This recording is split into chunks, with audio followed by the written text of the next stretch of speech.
Bonjour Monsieur Walifal. Bonjour.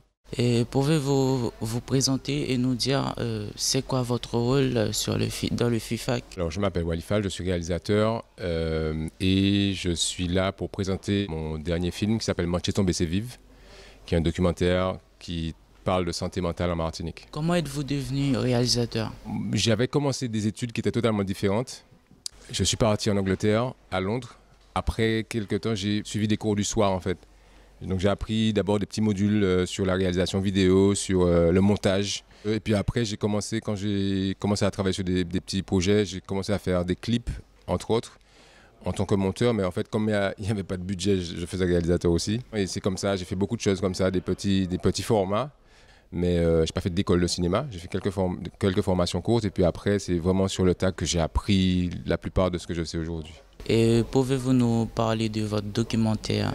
En fait, avec ce documentaire-là, je voulais surtout parler d'un sujet qui est encore tabou. On ne parle pas beaucoup de ces questions-là. L'une des grosses difficultés, c'était que je voulais que les personnes qui parlent de leurs conditions apparaissent à l'écran, qu'ils ne soient pas floutées. Parce qu'en général, quand on parle de ces questions-là, on est en général flouté, on ne souhaite pas être reconnu. Et j'avais envie qu'en fait, on puisse voir le visage de celui ou celle qui s'exprime, parce que je crois que c'est en voyant le visage que l'émotion passe en fait. L'autre chose que je voulais avec le film, c'était questionner le regard qu'on porte sur ces questions-là dans notre société. Pour la citation de Roloff, est-ce que vous pouvez nous expliquer cette citation? Alors, l'homme, c'est le remède de l'homme. C'est un proverbe qui est tiré d'un livre qui s'appelle La philosophie de Wolof. Et c'est mon père qui me l'a donné. Et puis, en fait, dans le monde occidental, c'est l'homme est un loup pour l'homme.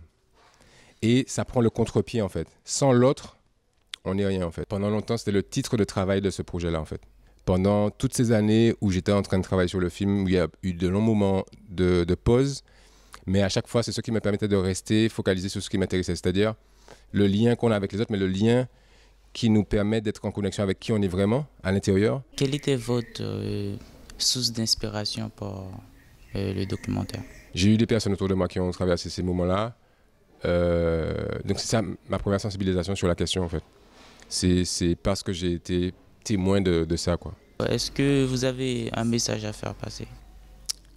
Je pense qu'il faut être prêt à prendre son propre temps pour raconter les histoires qu'on a racontées en restant fidèle à qui on est en fait.